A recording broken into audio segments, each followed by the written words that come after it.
Live from 42nd Street, this is the Pix 11 News at 6. All right, now at 6 o'clock, the push to prohibit police throughout New York State from asking about people's citizenship or immigration status and then turning it over to ICE. Plus, a brazen bling burglary caught on camera. More than $2.5 million in watches and cash gone from a Staten Island store. How this crew pulled it off. Thanks so much for joining us at Pix 7 News at 6. I'm Corey Chambers. And I'm Tamsin Fidel. We're going to get to the story shortly, but we begin with a call for action from parents in New Jersey tonight. They say there has been a trend of bullying cases inside the schools in Wayne and Passaic County. Yeah, tonight the school district reporting shocking numbers of bullying incidents. Jay Dow has a story for us, and it's all new at 6.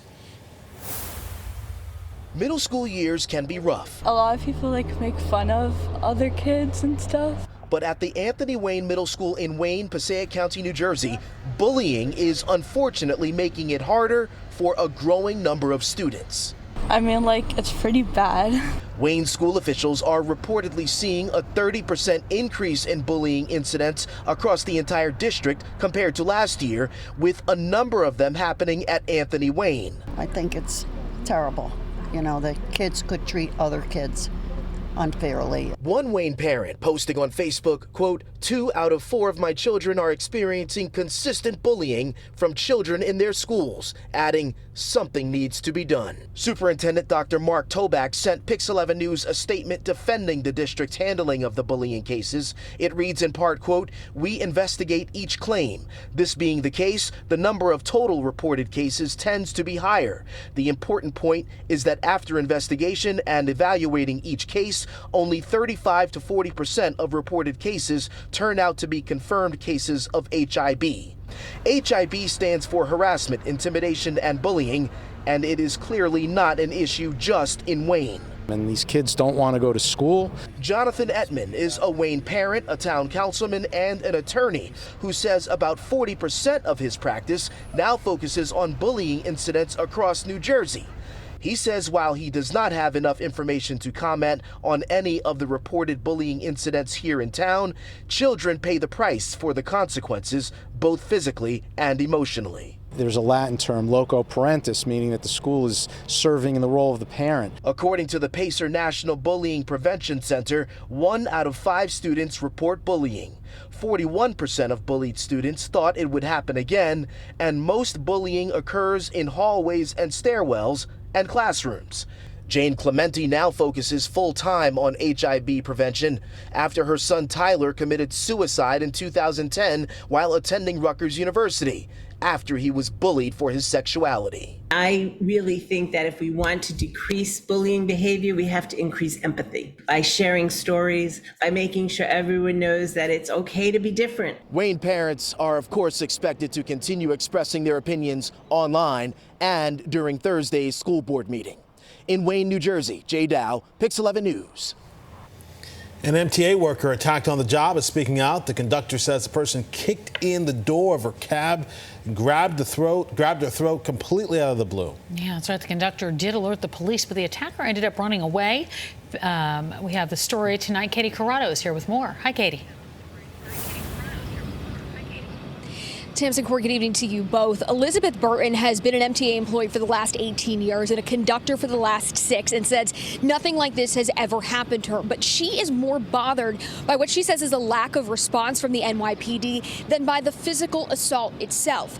Burton says she was on the train doing her job. It was around 8 p.m. She was operating a southbound D train that was going from Bedford Park to Kingsbridge when a man kicked in the door of her locked cab and attacked her.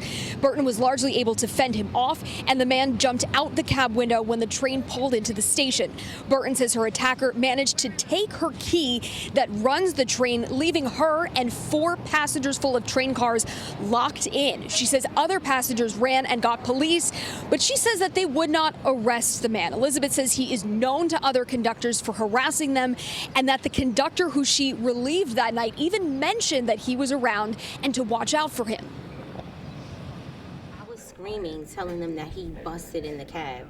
And at the moment, he had my keys in his hand, and I was trying to tell him to get them so I can open up the back of my train. And he was just pretty much nonchalant. He was just like walking in between the two of us and the the person who pushed in the cab was telling him, I know her, my stuff is in there. And he was like, well, why is his stuff in there? And I was explaining it to him. After him hearing what I had to say in regards to why his stuff was in there, he made the decision to let him go. Now, I asked Elizabeth if she felt like the train car doors, the cab doors, were secure, and she said yes, she had no reason to believe that they weren't. Someone from the Transit Workers Union tells us that the cab doors on the numbered lines were replaced last summer. They were retrofitted with a metal plate for added security, but that the same thing wasn't done to the numbered lines, including the D, because those cab doors are similar but different, and they didn't think there was a problem. Now the union is going to press to have those doors reinforced. We also reached out to the NYPD, who tell us that there was a complaint on file for harassment and trespass, but that there was no mention of any kicking or breaking into the cab. Reporting live in Brooklyn, I'm Katie Corrado, Pix 11 News. Katie, thank you. All right, let's turn to the weather story outside. A little hot, but not bad. a little bit. That's how you're registering it today? A little bit, a little De Niro there, a little bit. Yeah, the heat's turned up a little bit for the next couple of days. New month, June, that's the first month of the summer season. In addition to the heat, we do have an air quality issue through a good portion of the eastern sections of New Jersey out across Long Island, including the city, and this goes into tomorrow as well until we change the air masses around here. That's going to happen gradually as we head on into and through the upcoming weekend. Cruz, something's hanging up on me here. Nope. Can you move my graphic along? Yes. We're talking about temps that are in the upper 70s right now. In the city, lower 70s out across Long Island, upper 80s north and west. We're in the clear. Nice night coming our way. There's a cold front to the north that will eventually head our way late in the day tomorrow. But tonight, we're looking at 67 for a low temperature, 50s in a lot of the suburbs.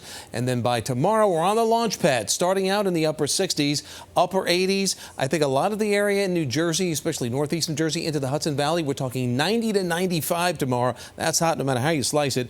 But a big change is heading our way just in time for the weekend, and we'll talk more about that with the 7-day forecast when I get a clicker replacement. We'll be back in a few minutes. Hey, we have cruise control. It's all right. There you go. Absolutely.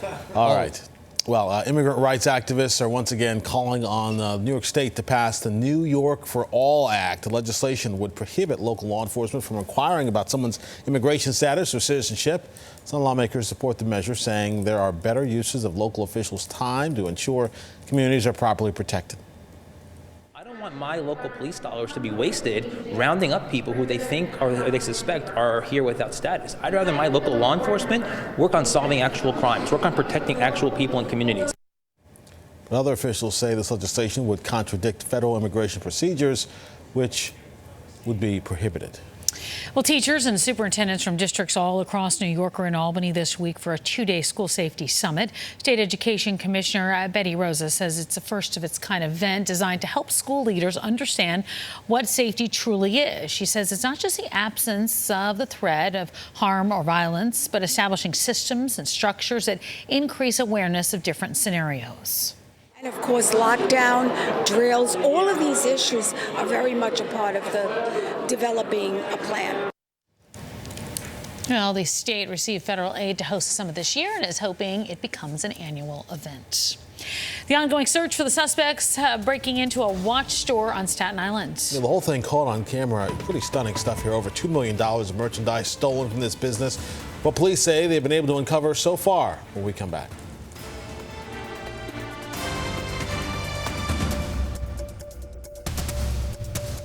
Well, Staten Island police looking for a group of men. They say the gang sold more than $2.5 million worth of watches plus 6 figures in cash from a store. Yeah, it happened at Wristwatcher along Arthur Kill Road in Tottenville. Pix 11's Marvin Scott reports from the store. You could say timing worked to the advantage of this team of burglars. While everyone was out of this building observing the Memorial Day holiday, they quietly slipped into the office behind me, and within minutes they slipped out with more than $2 million worth of exclusive watches, in addition to $160,000 in cash. Surveillance video reveals the brazen nighttime break-in to the company known as Wristwatcher, located on the 3rd floor of a building in a strip mall in the Tottenville section of Staten Island. According to the official police report, the team of 5 burglars went through the unlocked front door of the building, made their way to the 3rd floor, where they forced the door open to the offices. Workers at the scene claim they made their way into the building by breaking through a wall in an abandoned catering hall 1 floor below, and climbed the steps and entered an unlocked office. Then, as these marks show, forced their way into this office where the safe was located. Private office. Oh, okay. I'm sorry, excuse me. Surveillance video shows the masked burglars dressed in black with tools in hand, using a crowbar, making their way into the office, and minutes later, when the video cuts out, wheeling out the safe and its valuable contents. They knew what they were doing. They came here for the value of the safe.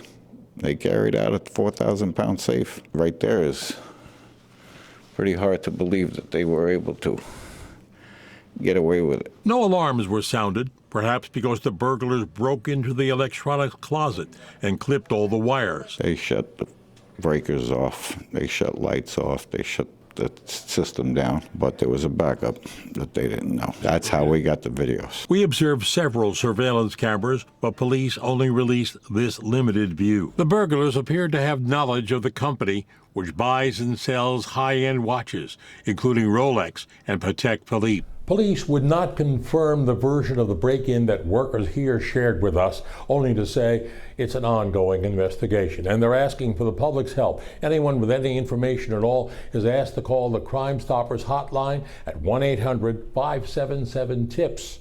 All information will be kept confidential. On Staten Island, I'm Marvin Scott, Pix 11 News. Local veterans taking the trip of a lifetime thanks to one Long Island nonprofit. Yeah, they headed up into the skies on board a World War II airplane. We hear their reactions next. Plus, coming up next in sports, we'll head to the Diamond and check in with Joe Masseria as the Mets wrapped up a series this afternoon against the Phillies. Was it a winning Thursday afternoon? Joe will tell us. Details next. You're watching the Pix 11 News at 6. we'll talk about a flight of a lifetime. Local veterans got the chance to fly on board a very unique plane from the World War II era. Yeah, the heroes, who are well into their 80s and 90s, were treated to their own individual personal flight. Big Sun photojournalist Keith Lopez has the story, and it's all new at 6. 1, smile, 2, 3. The whole mission of Dream Flights is to give back to those who have given so much to our country. All right, you are going to be riding up in the front cockpits. They're kind of forgotten by society, and so this is a great way to let them know they're still cared about. Don't start climbing yet, okay? We singled out veterans all over the country, elderly veterans. The wind's going to be in your face, not too bad, and take them up on a little 20-minute flight. Clear prop! The PT-17 Stearman, it's an open cockpit biplane. So the pilot sits in the back, our passenger rides up in the front. Runway 19 at Bravo 3, clear for takeoff, southeast approved. Doesn't seem like a whole lot. It becomes the best day of the rest of their lives. Now, 97, it's wonderful what they're doing for us. You don't get too many people handing out gifts of love to you. You've been waiting for this for something like a year and a half, 2 years now, haven't you? Yes. All right, well, the time is finally here. It's pretty amazing, and again, it's my favorite part, how we get the elderly veterans into the aircraft, especially if they are wheelchair bound. Your hands are gonna go up here, okay? Oh, you're doing great, Arthur. Yeah. All right. Oh, boy. There you go. Bring this foot forward. Oh, boy. I think we got you in there. If we get you too tight, let us know. Okay, you comfy? You. Yes, I am. All right, you ready to go? Ready. We want to see your smile. Clark Gable, Cary Grant, Errol Flynn wished that they would have the smile that my dad is going to have. I am blessed to have been raised, inspired, and unconditionally loved by my hero, my father, Arthur Grabiner, World War II U.S. Navy veteran. Every day is Father's Day. Every day is Veterans Day. Taking the elderly veterans up just gives you such a rewarding experience to know that with some people you've just made their day, and some people it can be truly a life-changing event for them. Was it worth the wait? Great. All right. Wonderful. Dream Flights are among the greatest friends to the greatest generation. They do so much for so many and expect absolutely nothing in return. Watching somebody else experience, sometimes for the first time in their lives, flying like that, and just to see their smiles is amazing. Thank you. Thank you. Fantastic experience. Wow. Yeah. Well, Mother Nature provided great weather for the 15th annual Pix 11 Weather Education Day there at Citi Field. Yeah, everybody dancing, including our Mr. G. For the Mets host the Phillies in the afternoon contest, students from the tri-state area got to hear from New York Living co-host Marisol Castro and Pix 11 meteorologist Mr. G, as you saw, Chris Amino, Byron Miranda. The weather experts gave the students a pregame meteorology lesson about weather patterns and phenomenon. Students were also given a test of their knowledge of weather terminology. Yeah, Mr. G gave away some freebies as well, courtesy of the official New York Mets T-shirt launcher, and then did some interviews as well. And, by the way, Chris, you did the T-shirt launcher, right? Yeah. I got to do that was a big thrill. Is it fun? Yeah, the big kids had a chance to enjoy the day too. Last year was the first time I got to do that, and we had a nice turnout, bigger this year than last year. I think this year close to, if not a little bit over 8,000 students. They had a blast. The weather was beautiful, and the game wasn't so bad either. We'll talk about that in a bit. We'll leave that to Moose. Right now, looking pretty good outside. We've got plenty of sunshine. Made it up to 87 in the park today, 12 above the normal high of 75, not near that record of 96. Meantime, we've seen some 90s across New Jersey earlier on this afternoon. Now cooling back, relatively speaking, to the upper 80s and middle 80s.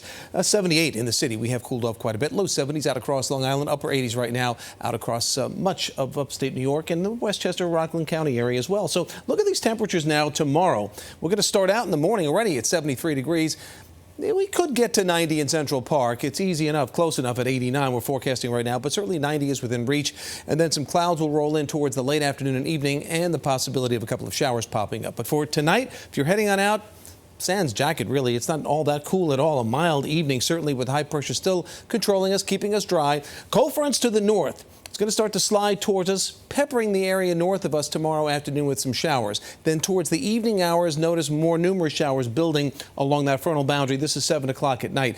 I'd say anytime after 4 or 5, the possibility of a shower popping up is with us.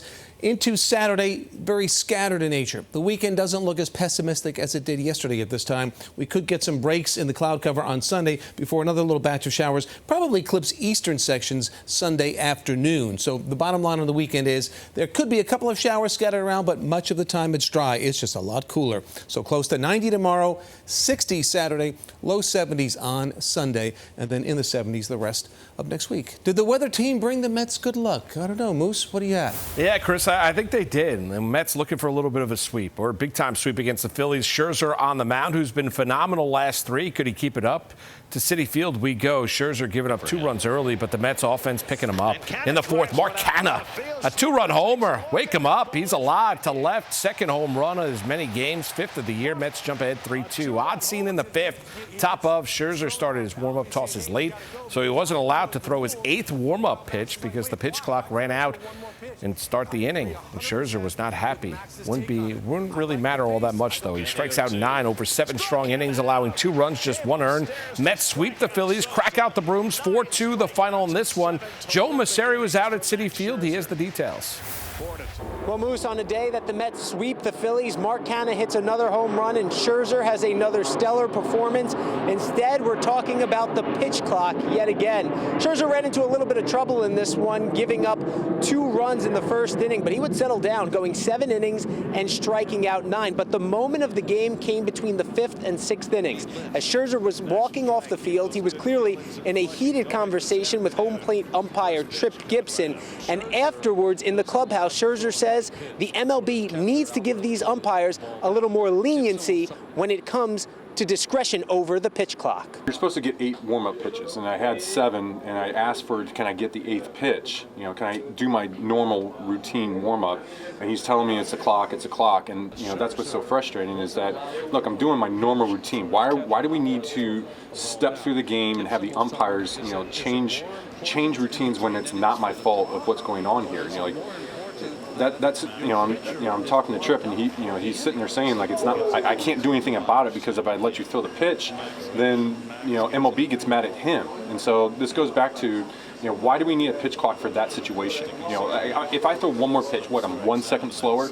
Like, why can't the umpire have discretion in that situation to allow a pitcher to throw his 8 normal warm-up pitches? So Scherzer standing up for the umpires while expressing his displeasure. Now we'll have to wait and see how Major League Baseball responds to the comments. But when it's all said and done here at Citi Field, Mets sweep the Phillies, taking 3 in a row. Next up, the Toronto Blue Jays here at home. Reporting from Citi Field, Joe Messeri, Pix 11 Sports. All right, thanks a lot, Joe. We'll update you on the Yankees ahead of a weekend series against the Dodgers in L.A. Continue with the baseball talk next. Yankees getting set to begin a series tomorrow night against the Dodgers in Los Angeles. The cavalry has arrived. Outfielder and DH Giancarlo Stanton, third baseman Josh Donaldson, reliever Tommy Kahnle activated from the IL last night. The Yankees optioned Oswaldo Cabrera, Franchy Cordero, and left-hander Matt Crook to AAA Scranton. Donaldson, Kahnle, and Stanton all played a rehab game for AA Somerset on Tuesday night. Defensive play of the day, how about Blue Jays Vlad Guerrero Jr., the grounder to first here. Can't get the ball out of his glove. The webbing. What does he do? Throw the glove to first base. Gets the Brewers' Christian Yelich. There you go. Very nifty. Blue Jays beat the Brewers 3-1. The wait is over tonight. Heat Nuggets Game 1 NBA Finals in Denver. The Nuggets won both regular season meetings, but this is a different Heat team. Wins over the Bucks and Celtics proved that in those series. When asked about having to play in the mile-high altitude out in Denver, here's Heat head coach Erik Spoelstra. If Denver wants to tip this thing off at the top of Everest, we'll do that. This thing is going to be decided between the 4 lines. They also got to come back to Miami if we want to make it about that. We'll turn off the air conditioning. They got to play in 90-degree humidity. Coming up at 6:30, we discuss the Rangers head coaching search. Guys, back over to you. All right, Mark, thank you. And thank you so much for joining us for the news at 6. I'm Corey Chambers. And I'm Tamsin Fidel. The Pix 11 Evening News is next, right after the break.